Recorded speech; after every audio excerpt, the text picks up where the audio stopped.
For this lab, we're going to go over some basic settings in your router, mostly the message of the day and the host name, and then we're going to follow that up with some security, so being able to put passwords on all the different interfaces. So to get started, we're going to go into enable mode, config T. That'll get us into router configuration mode. And let's do the host name first. So I'm going to say host name, and it's going to take one word. So if I do a question mark, it says a word that recognizes this router. I'm going to say dunder underscore Mifflin. So I need to be one word, so that's one word. And now you notice that my router is called dunder Mifflin. Now if I want a message of the day, I can do banner MOTD. If I do a question mark, you see that it starts with a character to delineate where it starts and where it ends. So I'm going to use the character percent. I can say happy birthday Stanley and do the percent. Now, I don't know how useful this banner is, but it's one of the things I want you to know in Cisco. So if I do an exit and, oops,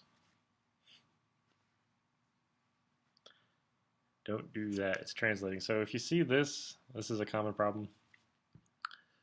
Basically, it's searching for the word end when I shouldn't have done end. I should have done end first and then exit. So,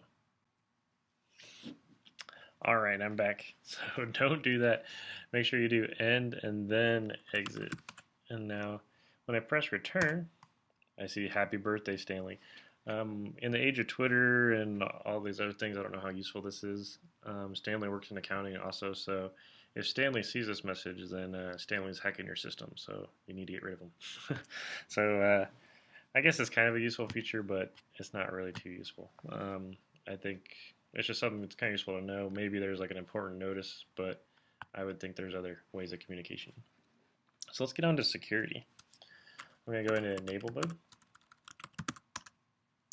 config T. I'm going to type in under config mode, I'm going to type in enable secret. I'm going to say class. Almost all these Cisco examples uses the word class. So if you go out in the real world, don't use the word class. That's a bad password because everyone that knows somebody that's been through Cisco, they think, well, maybe they use Cisco in class. So let's see what effect that had on us. So I'm going to do an end and an exit. Aha, right order. Press return. I see it's Stanley's birthday. I do enable. It says, what's the password? So this is where that secret class password is. So I'm going to say class, and now I'm in. Let's get to config T.